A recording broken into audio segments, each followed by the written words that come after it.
मेरे पास बहुत सारे बच्चों के डीएम आए हैं जिसके अंदर स्टूडेंट्स ने मेरे से ये कंसर्न किया है कि क्या हम अपना एफटीएस पे किए बिना, यानी कि लिविंग एक्सपेंस पे किए बिना न्यूजीलैंड जा सकते हैं या नहीं।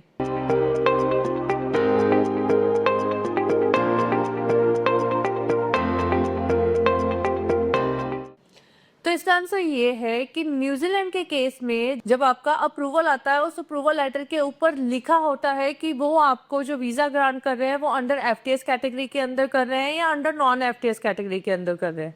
ये ना किसी कंसल्टेंट के, ना किसी लॉयर के हाथ में होता है, ना ही स्टूडेंट के हाथ में होता है।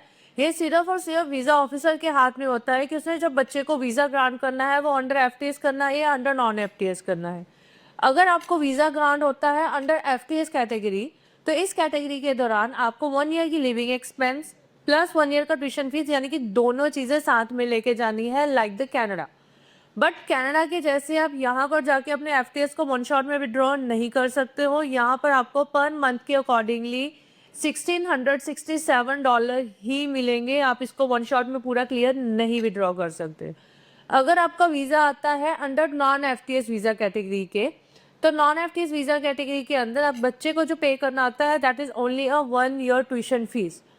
तो ये डिसाइड करने का राइट ना किसी भी बच्चे के पास है, ना किसी भी अदर पर्सन के पास है। ये सिर्फ और सिर्फ डिसाइड करने का राइट कि ये प्रोफाइल जो है वो अंडर एफटीएस जानी चाहिए या ये प्रोफाइल अंडर नॉन एफटीएस जानी चाहिए, ये वीज़ा ऑफिसर डिसाइड करता है।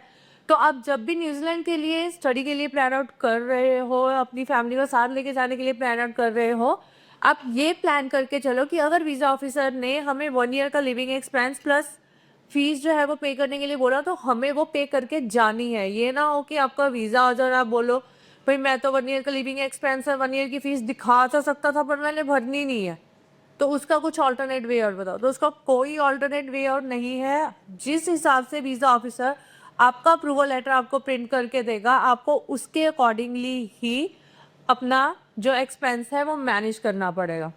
अगर न्यूजीलैंड से रिलेटेड या कोई और भी कंसर्न है किसी अदर भी कंट्री से related, so feel free to reach me out. आप मेरे नंबर के ऊपर कॉल कर सकते हो या मुझे पर्सनली भी मेरे ऑफिस में आके विजिट करके मिल सकते हो। Thank you.